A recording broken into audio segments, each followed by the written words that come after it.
Richard Southern joins us now to chat about the day's top business stories, and we begin with something that Canadian sports fans have been waiting a long time for, the ability to bet on single games, Richard. Yeah, I mean, if you're not a gambler, you mightn't realize this, Erica, but right now, legally in Canada, you can't bet on the outcome of a single game, like a single Leaf game or a single Jays game.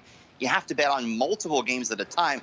They initially brought that in the government to prevent fixing of matches, but critics have said what it's done is really just drive billions of dollars offshore to illegal websites. All this is going to change. Government source confirms to 680 News the details of the federal plan to legalize single-game sports betting will be unveiled tomorrow in Niagara Falls.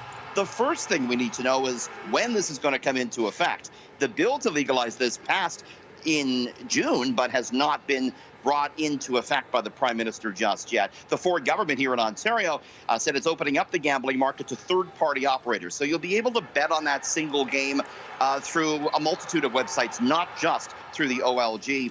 Erica, I was down in Niagara Falls at Fallsview Casino a couple of weeks ago interviewing the president, and he showed me the huge sports book they're building on the casino floor there to take advantage of this new system. But he said, hey, we need to know all the details first before we open it up. So he's going to get that tomorrow, and we'll certainly bring you those details tomorrow when we get them. Interesting. All right. Yesterday, we got a sneak peek at Apple's plans for the next line of iPhones, but Apple isn't the only company rolling out some new innovations.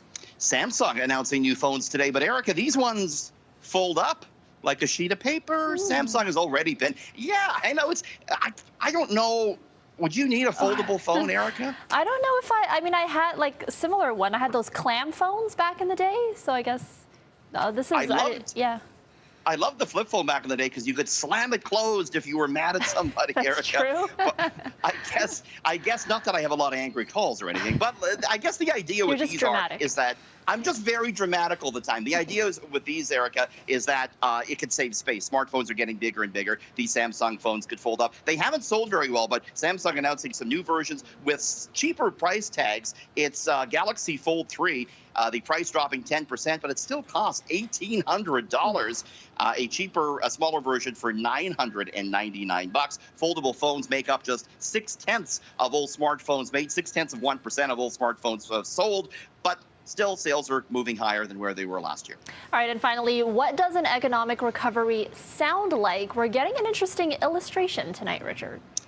So this is different. Interact, the debit and credit card processor, tracked Canadian spending through the pandemic, and they plotted it on a graph and turned it into a song. So when spending spikes, you hear higher notes. When it drops, you hear lower notes. So we're going to take a quick listen. The pandemic, of course, started with us stockpiling all sorts of things. So spending was up. Then you're going to hear the lower notes when the lockdown kicks in. Take a listen.